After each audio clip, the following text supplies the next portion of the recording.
मुजद्दिद आज़म इमाम अहमद रज़ा खां मुहद्दिस बरेलवी रहमतुल्लाहि ताला अलैह की जिंदगी और उनकी तारीख विलादत बिलखुसूस जिस आया करीमा से जो है वो निकलती है, उस आया करीमा के हिस्से की तिलावत करने का शरफ हासिल किया है। इमाम अहमद रजा की जिंदगी पर अहले सुन्नत की महफिलों में बहुत गुफ्तगू की जाती है, बहुत तकारीर की जाती है। अहले सुन्नत के खुतबा अल्हम्दुलिल्लाह गाहे गाहे इमाम की जिंदगी को, इमाम के तसल्लुफ फिद्दीन को, इमाम के इल्म तफसीर को, इमाम के इल्म हदीस को पेश करने की सआदतें हासिल करते हैं। इसलिए कि 14वीं सदी के अंदर हमारे जितने उलमा, जितने फुक़हा, जितने मुहद्दिसीन, जितने मुअल्लिमीन और जितने बुजुर्गान दीन ने हमारे दीन और ईमान की हिफाजत की है, हम सबका एहतराम करते हैं। लेकिन इमाम अहमद रजा उन सब के कायद नजर आते हैं 14वीं सदी के अंदर, गुज़िश्ता सदी के अंदर। मेरे प्यारे आका सल्लल्लाहु अलैहि वसल्लम के प्यारे दीवानों, इसीलिए अहले सुन्नत इमाम अहमद रजा को खिराज पेश करते हैं और इंशाअल्लाह खिराज पेश करते रहेंगे। मेरे प्यारे आका सल्लल्लाहु अलैहि वसल्लम के दीवानों, इमाम अहमद रजा की शख्सियत को बहुत पेश किया गया है और बहुत पेश किया जा रहा है। और आज मेरा उन्वान भी इमाम अहमद रजा मुहद्दिस बरेलवी की जात है।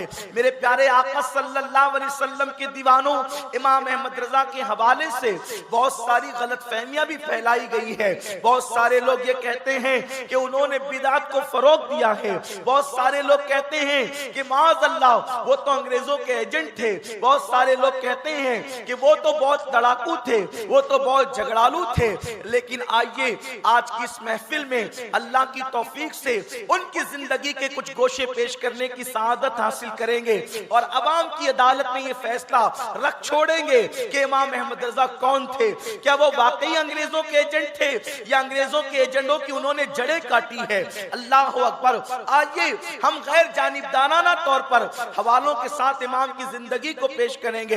मेरे प्यारे आका सल्लल्लाहु अलैहि वसल्लम के प्यारे दीवानों, इमाम अहमद रजा जदीद तहकीक के मुताबिक अल्लाह ने उनको 108 उलूम और फनून में महारत अता फरमाई थी।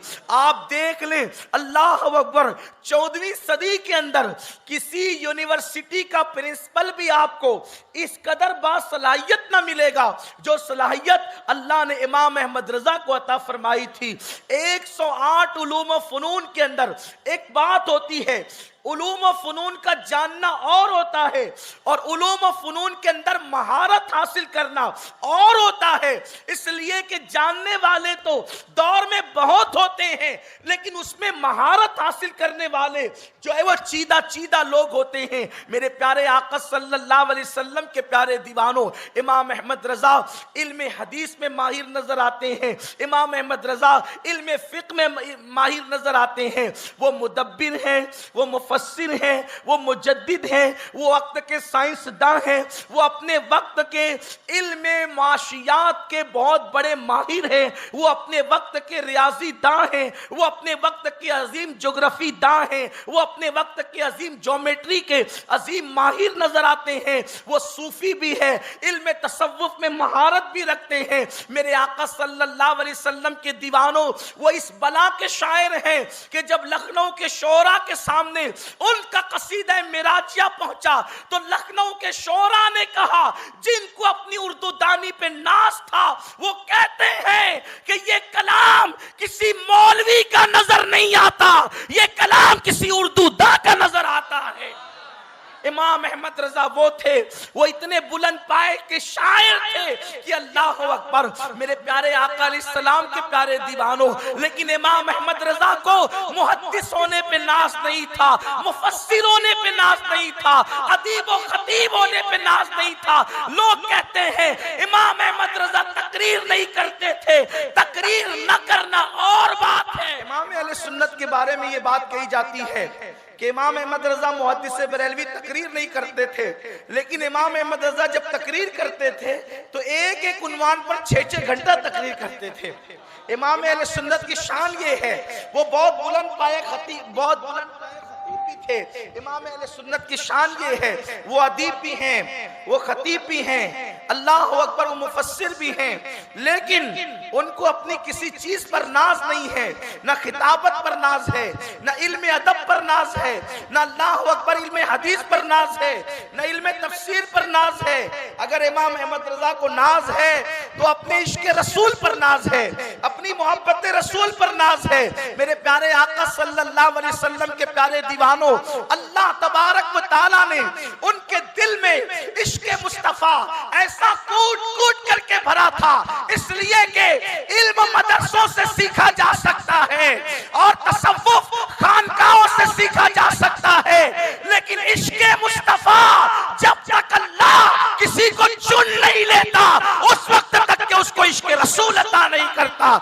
इमाम अहमद रजा का इश्क रसूल शान का था। इरशाद फरमाते हैं, अगर मेरे दिल के दो टुकड़े किए जाए, एक पर ला इलाहा इल्लल्लाह होगा और दूसरे पर मुहम्मदुर रसूलुल्लाह होगा। नारे रिसालत, इश्क मोहब्बत, इश्क मोहब्बत। मैं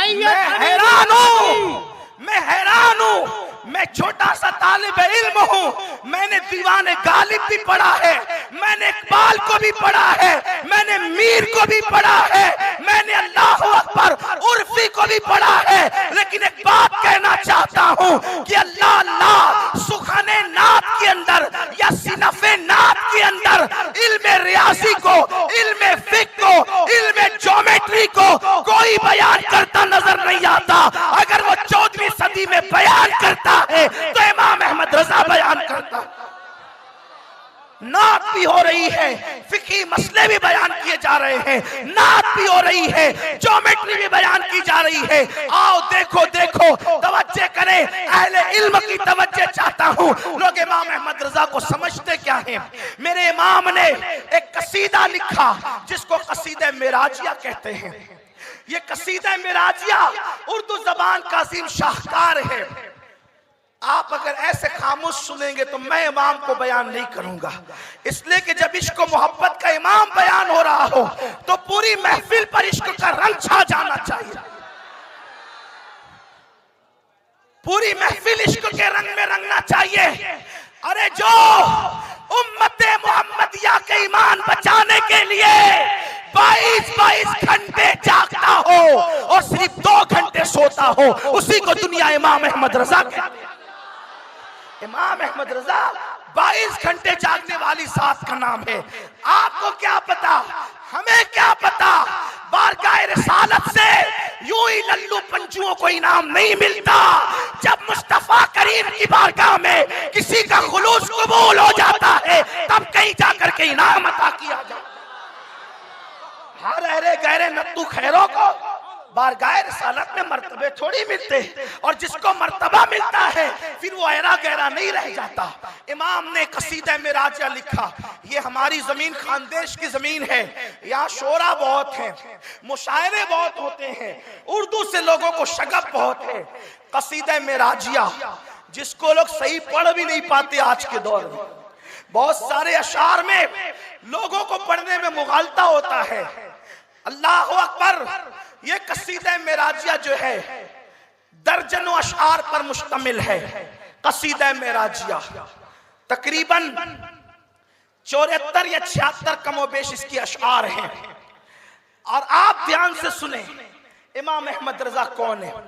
ये कसीदा लिखने की वजह ये बनी कि एक साहब इमाम अहमद रजा के पास आए, कहने लगे कि मैंने कसीदा लिखा है, आप उसकी इस्लाह कर दें। इमाम ने वो पर्ची ली, फरमाया अभी मुझे खाना खाना है जोहर का, यानी जोहराना खाना खाना है, जोहर की नमाज पढ़नी है, केलोला भी करना है, तो मैं इतने काम करके फिर चेक करूंगा। आला हजरत ने खाना खाया, जोहर की नमाज पढ़ी, केलोला किया और उसके बाद उनका कसीदा चेक किया तो सोचा कि जिस शान से मेराज हुई है कसीदा उस शान से लिखा नहीं गया है। गंगा जल का तस्करा हो रहा है, बादलों का तस्करा हो रहा है, तो इमाम ने चेक करते करते पर्ची को रख दिया और 70 से ज्यादा अशआर कसीदे मेराजिया के असर से पहले पहले लिख दिए। और जब वो साहब आए, आपने चेक कर लिया, फरमाया चेक तो कर लिया, लेकिन जरा एक कसीदे मेराजिया और भी सुनते जाइए जो मैंने भी लिखा है। और वो क्या है आप सुनिए, उसमें ज्योग्राफी बयान हो रही है, उसमें साइंस बयान हो रहा है, उसमें तसव्वुफ बयान हो रहा है। अगर वक्त हो एक एक शेर को पढ़ते जाइए और फन को बयान करते जाइए।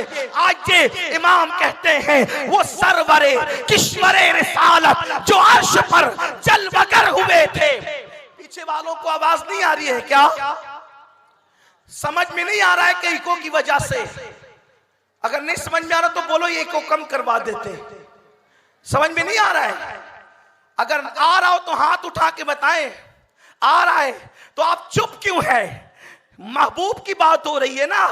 वो सरवरे किश्वरे रिसालत जो अर्श पर जलवगर हुए थे, नए निराले तरब के सामा अरब के मेहमान के लिए थे। अब अल्लाह अकबर, देखिए मेराज बयान हो रही है, अल्लाह अल्लाह बयान करते हुए दूसरे अंबिया की शान भी बयान हो रही है, अपने नबी की शान भी बयान हो रही है। कहते हैं तबारक अल्लाह शान तेरी तुझी को ज़ेबा है बेनियाजी, तबारक अल्लाह शान तेरी तुझी को ज़ेबा है बेनियाजी। कहीं तो हो जोश लंतरानी, कहीं तकाज़े विसाल के थे। इस शेर में एक हदीस बयान की, कुरान की एक आयत बयान कर दी। ये शायरी में कोई ऐसा शायर तो लाओ जो मिसरों में हदीस बयान करता, जो कुरान की आयतों को की तशरीह मिसरों में करता हो। अब उसके बाद तसव्वुफ बयान हो रहा है। अपने वक्त का सैयदुस सूफिया, अपने वक्त का मुहियुद्दीन इब्ने अरबी अब तसव्वुफ पर आता है। लोग अब तक उलझे हुए हैं कि मेराज पर गया कौन।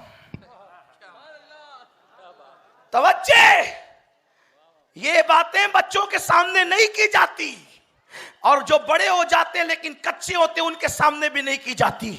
लेकिन ये सुन्नियों की महफिल है, इसलिए बयान करने की हिम्मत कर रहा हूं।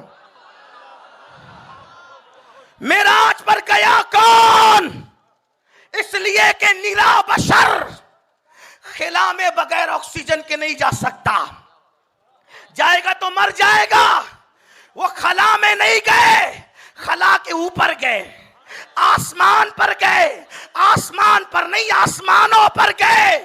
बशर जा नहीं सकता और गया तो आ नहीं सकता।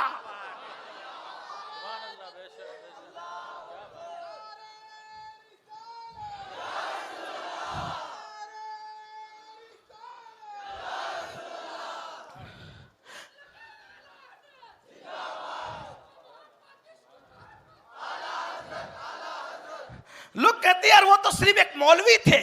हम कहते कोई ऐसा मौलवी भी लाओ ना जो तसव्वुफ शान से बयान करता हो। वो मौलवी के रूप में मौलाए रोम थे अपने दौर के। जौहर की का जौहरी जानता है, भटियारे को क्या पता कि जौहर की शान क्या होती है। जिन्हें इल्म की हवा ना लगी वो इमाम अहमद रजा को क्या समझे। इमाम अहमद रजा को किसी बहुत अच्छे मुफक्किर का कौल है, आला हजरत को समझने के लिए कम से कम हजरत बनने की जरूरत है। आला हजरत को समझने के लिए कम से कम हजरत बनने की जरूरत। जो हजरत ना हो बेचारे वो आला हजरत को क्या समझ पाएंगे। ये इमाम अहमद रजा है। अल्लाह अकबर, झगड़ा है, मुनाजरे है। मेराज पे गया कौन? कुछ लोगों तो इनकार ही कर बैठे कि कोई नहीं गया। कुछ लोग कहते हैं अक्सा तक मेराज हुई। अक्सा तक हुई तो सुम्मा दना फतदल्ला फकाना काबा कौसैन किसके लिए है? अगर जो है वो अक्सा तक मेराज हुई तो मुस्लिम शरीफ की हदीस में यह किसके लिए है? इरजे इला रब्बिक, हजरत मूसा का कौल, अपने रब की तरफ पलटिए। अरे पलटता वो है जो वहां से आता है। ये नहीं कहा कि अक्सा की तरफ पलटिए, ये नहीं कहा कि जिब्रील की तरफ